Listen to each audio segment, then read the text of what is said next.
Welcome back to another reading and correcting of... Oh, wait, it's not another. Welcome back to the start of a reading and correcting of Crimson, Book 2 in the Tristan series. By me, Kidar, the Tiger Right, accompanied by Ty, the Tiger Supervisor. Alrighty, so chapter 1. Alex tried to bolt on seeing the chair, but the guard held him fast. "You can't do that to me," he screamed. "I'm a loyal employee of the company."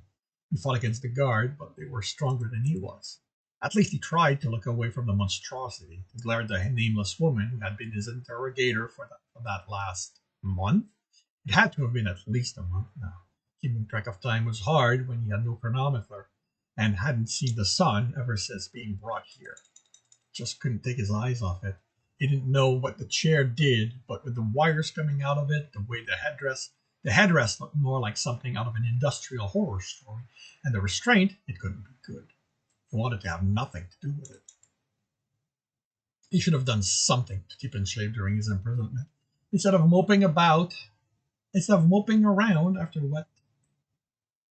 after what had been taken from him. Maybe then he'd have a chance to break out of their grip and make a run for it. He looked over his shoulder. The door was closed, locked too, by the red glow on the door control. That stole some of his bluster. He wouldn't be able to leave the room even if he managed to get away from his guards. Alex fought again when they pushed him in the chair. He screamed incoherently and somehow managed to free an arm and push the anonymous guard away. He saw the staff at the other's hip and reached for it, but someone grabbed his arm. "Damn it," the woman growled. "Will you just hold him down so I can restrain him?" She had a leather strap in her hand, and once the guard was back holding Alex, she wrapped it around the armrest and his forearm, tightening it until it hurt. She looked over her shoulder. "Doctor, come help restrain him." The doctor looked up from his console in surprise, the interface over his left eye bobbing up and almost off his face in the sudden motion. "Me?" He straightened it. "Yes, you. Are you deaf?" She pulled another strap from her jacket and tied down Alex's other arm. "You said his body needed to stay in place, so you're going to have to help us." The doctor didn't move. "Help me!" Alex yelled, making the man jump. "Doctor!" The woman growled. Now fear was visible on the scientist's visible eye.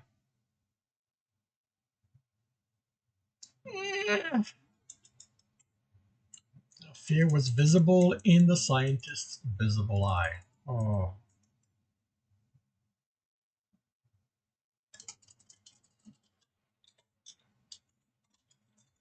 So fear.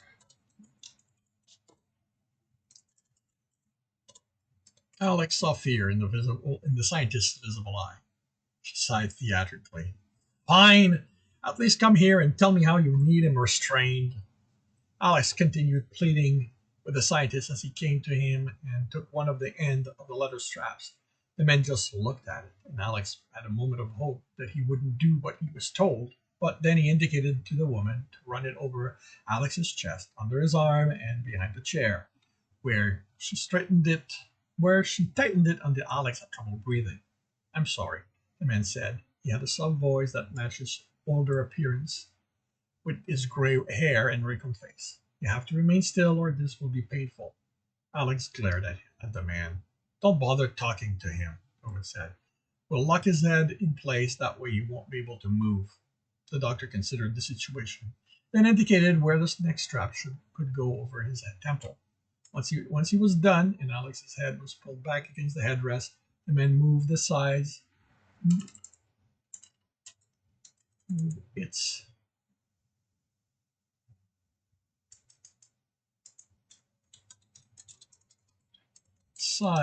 until Alex could feel them on each side. Oh, come on.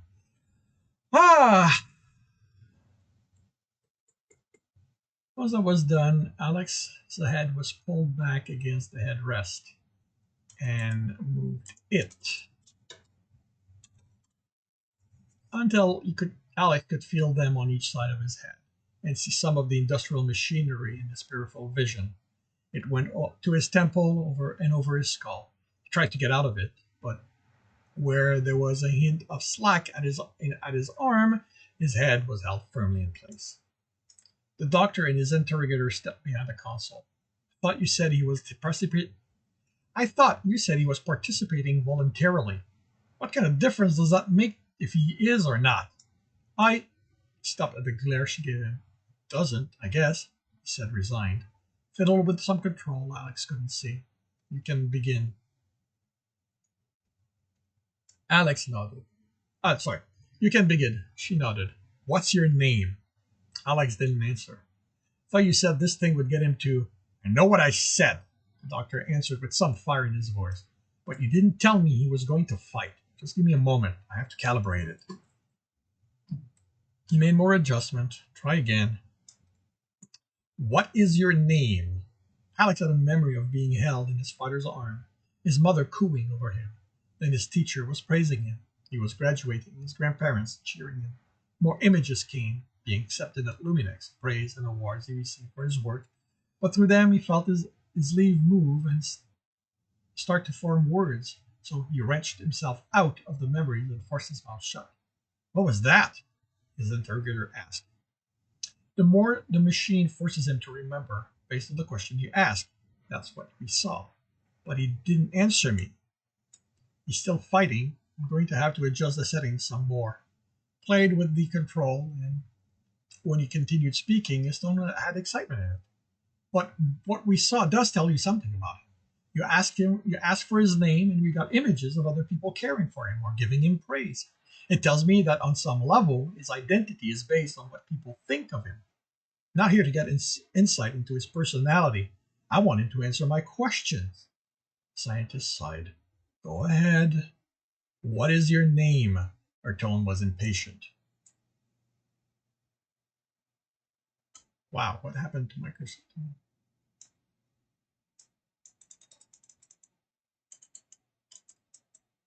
That's interesting. What is your name? Her tone was impatient.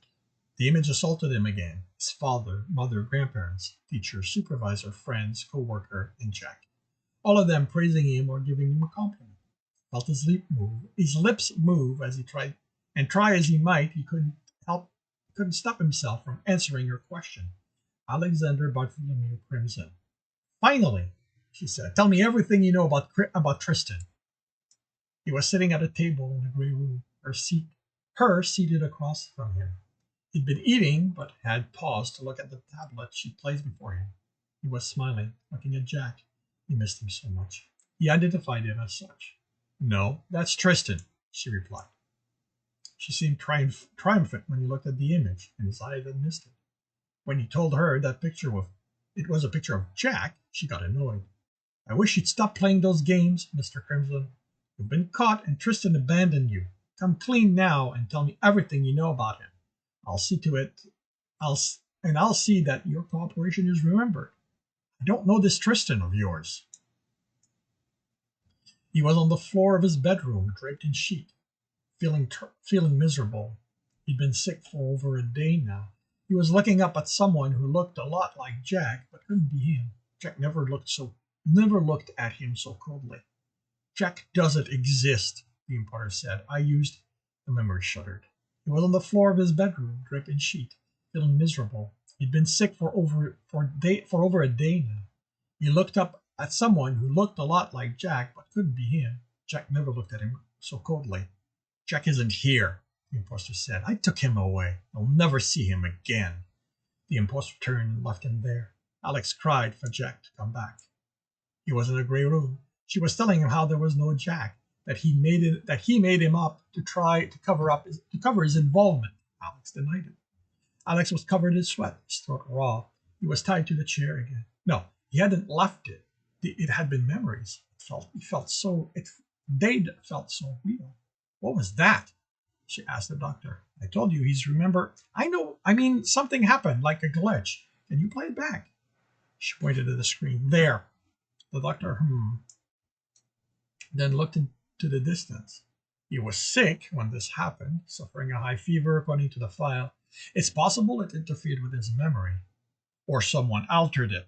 How come there isn't anything more on Tristan, except for that part? It's all about me telling him, how come your machine didn't pull out what he knows? It can't get something he doesn't have.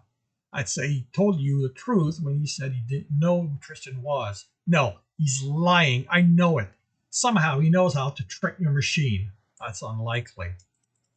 She glared at him and he shrank back. But if he does, you'll have to find an indirect way to get him to reveal the information. She fixed her gaze on Alex, and it was filled with anger. Fine.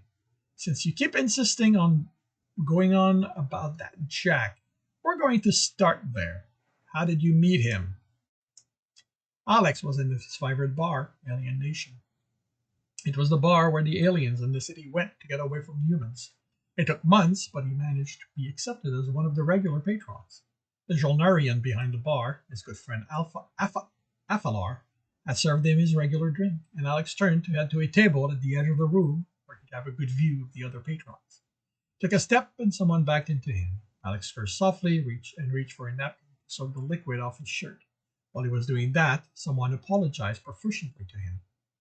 Alex told him it was fine and that it was bound to happen in a crowded room, and then he looked at the person who had made him spill his drink, and he stopped breathing. He'd never seen this alien before now. Deep brown fur speckled with light color, the night sky filled with stars. The alien introduced himself as Jack and bought Alex a drink to replace the one he'd spilled. Alex couldn't take his eyes off him. There was something so desirable about this alien, but he restrained himself. He wouldn't be like those humans who had flings with aliens for the novelty of it. He respected them, forced himself to respect them. They found a table, and Alex never once looked at another of the patrons in the bar. They talked, then Jack told him about his situation, and Alex offered for him to stay in his apartment instead of wasting money in one of the hotels. Jack said yes, and it was all Alex could do not to drag him back to his place. Alex's head hurt. His mouth was dry, and he felt like hanging his head, but it was held in place. This can't be real, she said. It's what he remembers. That's bullshit. It's just a story he made up to cover his involvement with Tristan. Memories do alter over time, but no, this isn't a fabrication. I think you're... She got in the doctor's face. Listen to me carefully. I know that man collaborated with the killer who infiltrated the company and killed Tom. Your job is to help me find the evidence to prove that. You claim this machine of yours can find anything that's in his mind. If you lie to me, are you here hoping to help him? No, of course not. But this isn't what you told me we'd be. I don't want excuses, Doctor. I want Tom's killer. And Crimson knows I'm going to get him. So you're going to set your machine to punch through whatever lies he's making up. Alex couldn't see her face, but by the doctor's near panic expression and the tone of her voice, could guess she wasn't happy at all. I'll do my best. You do that.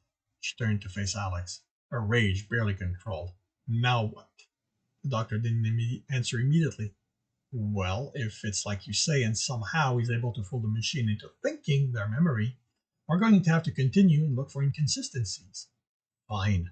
What happened next? Alex brought Jack to his apartment, gave him the tour of the 4 rooms, and insisted he take the bedroom since he was too tall for the couch. Days passed, and with Alex going to work, dreaming of coming home to Jack's presence. Each day, the urge to get in bed with the man was stronger, but he held it back. He wouldn't use Jack, promised himself. He wasn't going to be that kind of human. Then came the night before Jack's interview with Giacomo. Alex woke to the alien standing over him. Jack explained how he didn't usually sleep alone, how that wasn't normal for his species. He asked Alex to join him. Alex refused. He couldn't accept. He tried to make his refusal gentle. His heart broke at how dejected Jack looked as he turned and headed back to the bedroom. Alex lay there, justifying his decision as being for the best, but he was conflicted. He knew what was coming. He didn't want to remember that part, not now, not with them watching. He wasn't ashamed of it, but it was something private. He was by the bedroom door now, explaining to Jack he was a xenophile, that he couldn't trust himself to behave if they shared a bed. Jack trusted him not to do anything Jack didn't approve of. Alex lost the battle of will and joined him. Jack didn't stop his exploration. Their lovemaking played in his mind in vivid detail, and it was only the first of many times, every day before he left for work and when he came back, each time special, because he could see in Jack's eyes that the alien cares just as much as Alex did for him. They were seated at an outdoor terrace. After shopping individually in Elomar Square, Jack presented him the Defender statue, one of the spiritual beings from his world, and over it he said those three magical words Alex never thought he'd hear. They were in the shower. Alex relieved they couldn't see this scene because he was blindfolded, but he could feel it. Not just the soap that triggered his nerve ending, but how Jack moved against him, in him. It was the most wonderful time of his life. More days passed, the lovemaking becoming deeper each time. Then came the day he got sick. Alex fought against the memory. It was too horrible. Jack left him after seeing to him, needing to go to another interview with glaucoma. Being sick and alone was tough enough, but it wasn't Jack who came back. It was the imposter. The imposter told him that men would come for Alex, not to bother lying to them. He turned to leave, but Alex forced himself out of bed and managed to drag himself across the room to grab his arm. Then he was on the floor, his chest hurting from more than the sickness. The imposter looked at him, cold, angry eyes. "Jack isn't here," he said. "I took him away. You'll never see him again." The imposter turned and left him there. Alex cried for Jack to come back. Alex didn't want to remember any of what came after that. Fortunately, unlike his time with Jack, this was a quick flash of images, mostly silent. Men in military gear entered his room, found him crying on the floor. They dragged him somewhere else. Alex was in a grey room. A doctor explaining he had a severe case of the flu to a woman, Alex's interrogator. He was alone for a time, getting better. She returned with food and started asking questions. She asked about Tristan, but when he didn't know anything, she switched to Jack, and Alex reluctantly told her about his alien, carefully avoiding the intimate times. But over the days, she picked up on them, pressed Alex, called him an alien fucker, belittled what he and Jack shared. Alex snapped, screamed at her, threatened her. No one got to ridicule what he and Jack shared. Time alone. She came back and started questioning him again. Again, he didn't know anything about Tristan, so she asked about Jack. She was gentle with her questioning at first, but as the day passed, her patience disappeared. She tried to get Alex to admit Jack was Tristan, but he wouldn't. He didn't care what they looked, and he didn't care they looked alike in the picture. Jack couldn't hurt anyone. He was too gentle. When she accused Alex of being a dupe, falling for the lie Tristan gave him, he lost it. Jack was no killer, he told her. Jack was gentle, a lover. She attacked their love again, ridiculing it, implying that he was a traitor to humans for loving an alien. Alex threw himself over the table, intent on ripping her throat. She fled the room, and for a long time, Alex was alone. Two guards in the same blackmailer garb as when they pulled him out of his apartment entered his cell and escorted him through multiple corridors. They reached a blank door and went through it. Alex saw the chair and tried to bolt. "What the hell was that?" the woman asked. Alex's world was black, only sound. He tried to remember when this had happened, but he couldn't. He had trouble thinking. Those were his memories, the doctor answered. This was now, Alex realized. He wasn't in the past anymore. He tried to open his eyes to glare at them from raping his mind. His eyelids were too heavy, or he was too tired. Couldn't tell which. There wasn't anything in there about Tristan, and why did we see my interrogation of him? Her anger was palpable. The doctor's tone, in contrast, was forcefully calm, like he was dealing with a child about to throw a tantrum. You told him to show you what happened after he met the alien. Well, that's what you saw. Everything until he entered this room. Are you telling me that he managed to fool your machine the entire time? No. Stone was confident. I'm saying that no matter what you believe, this man doesn't know anything about the person you're looking for. No, you're wrong. That man helped Tristan kill my... Shut up. For a long time, the only sound was her heavy breathing. That man is complicit in Tom's death. Your machine was supposed to help me prove that. Look, you came to me looking to have memories extracted. My machine did that. The fact that those aren't what you wanted to see isn't my fault. You're worthless. Why are we even funding your research? You can't cut my funding. I'm in charge now, so yes, I can, and I'm going to do it. Now don't waste money on worthless project. Wait, you can't drop me. The doctor was sputtering desperately. If you're right, If he's involved, that means someone found a way to modify memories. You're going to need me and my machine to figure out how it was done. Can you do it? Of course. Yes, of course, he replied too quickly. How long? The doctor hesitated. I don't know. You saw the playback. It was seamless. I have to go over everything again and look for any indication of alteration. I can't know how long that's going to take. She was silent for a time. All right, but you better not be screwing with me, because if I find out you are, losing your funding is going to be the least of your problems. Do you understand me? Yes, of course. Good. Alex heard step moving away, then the door opening. Take him back to his cell. The door closed. This concludes Chapter 1 of Crimson. If you are enjoying this, please hit the like button. If you want to read the book, it is available on all major e-retailer. The link is in the notes. You can also find the rest of the series, 6 books. If you want to support me, you can do that via my Patreon and get access to a whole lot of stuff I've written. And if you want to watch me write and read these, you can do that on Twitch. The link is also in the notes. And with that, I shall wish you a good day.